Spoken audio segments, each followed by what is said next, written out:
中医治疗小儿慢性咳嗽的一个就是时间的话，这个还是因人而异啊，因为不同的体质的孩子的话，你可能病程的长短也不一样啊，病情的轻重都有关系。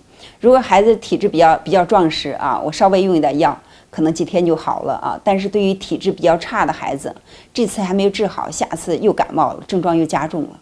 所以就反反复复的话，也是缠绵难愈。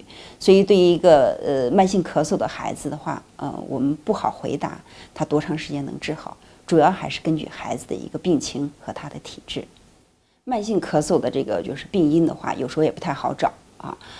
有些孩子就是咳嗽的时间比较长，尤其在底下的基层的话，你可能没有太多的一个检查的一个手段啊，你要查过敏原啊，或者你要做肺功能呀，做其他的做的一些鼻镜啊什么的，可能没有那个条件啊。但是咱们中医啊，中医是针对症状的啊，你有咳嗽的症状，然后根据你咳嗽的一个临床表现啊，比如咳嗽。